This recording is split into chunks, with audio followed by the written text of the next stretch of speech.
Tähän päättyy elokuvailtamme tänään.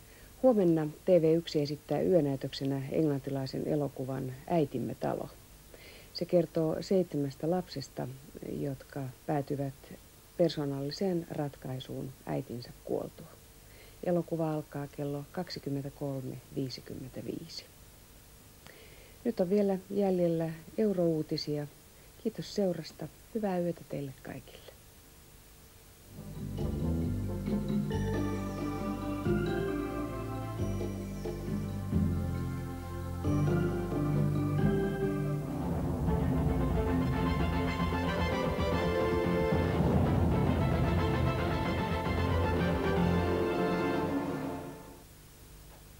Bosnian Serb commander General Ratko Mladic has agreed to a ceasefire that will begin Sunday at noon.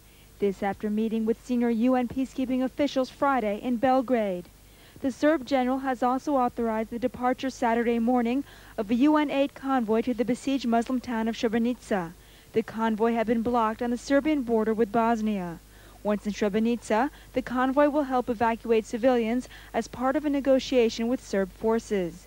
UN officials said members from the 3 sides of the conflict will meet at Sarajevo this Sunday to discuss ways of ending the 11-month civil war.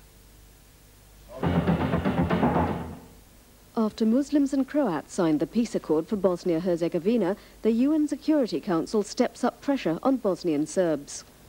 The Council calls on the remaining party to sign without delay the 2 documents of the peace plan, that it is not already signed.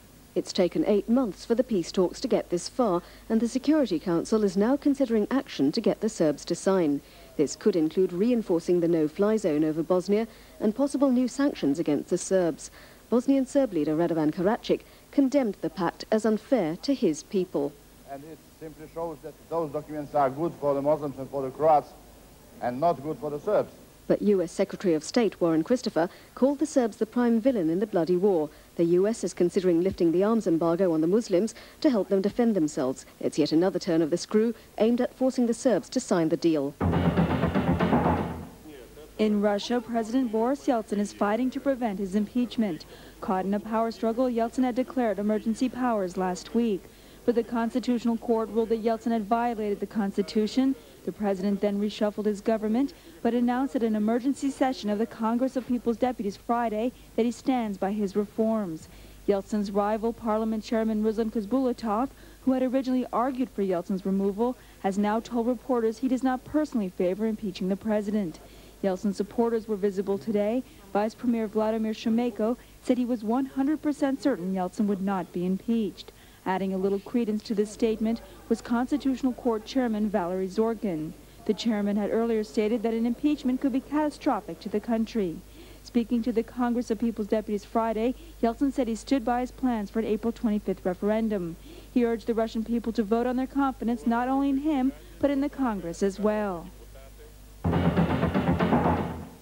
After Muslims and Croats signed the peace accord for Bosnia-Herzegovina, the UN Security Council steps up pressure on Bosnian Serbs. The Council calls on the remaining party to sign without delay the 2 documents of the peace plan, that it is not already signed. It's taken 8 months for the peace talks to get this far, and the Security Council is now considering action to get the Serbs to sign. This could include reinforcing the no-fly zone over Bosnia and possible new sanctions.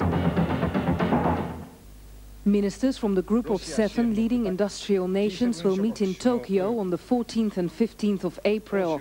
Japan said that aid for Russia would top the agenda and that Russian officials would attend the meeting. Japan also confirmed it invited President Yeltsin to join the annual G7 summit in Tokyo in July.